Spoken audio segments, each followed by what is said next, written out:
Hey everyone, welcome back to How to Tutorials. In today's video, we will learn how to change profile picture or profile video on TikTok. For that, make sure to get logged in through your own account on TikTok so you can see that. I am logged into my own TikTok through my own profile. So as you get into it, now tap on this profile icon on the bottom right corner. As you do this, you can see on the top that I do have a profile video instead of profile picture on my profile. So if I want to change it, all I have to do is tap on this edit profile option. As you do this, you'll get an option of changing photo or changing video. So let us go simultaneously. The very first thing that you can do is tap on this change photo option here. So I'm going to select one from the gallery.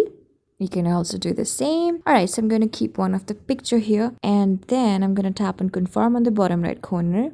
As I've done it, I'm going to tap on save and post.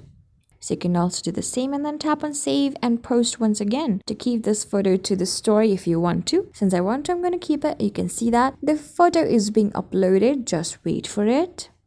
So the photo has been saved successfully and I've successfully changed the profile picture. The next option is to change the profile video. So tap on change video option here and then tap on change video again.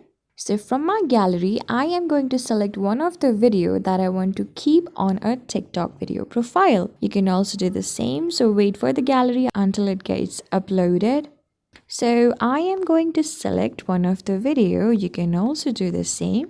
So after this video, you can see that I can select particular 6-second video that I want to keep. So I'm going to choose from the bar that which 6 second of the video that I would like to keep. After I have done it, I am going to tap on the save option on the top right corner. You can also do the same. So the video is being processed and it's being uploaded. So wait for it.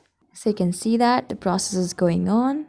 So the profile video has been successfully uploaded and you can see that on this change video option by going back, you have successfully kept a video for yourself, the video that you want to keep. So I hope this video was really helpful for you and I was able to help you. I'm going to see you on the next video.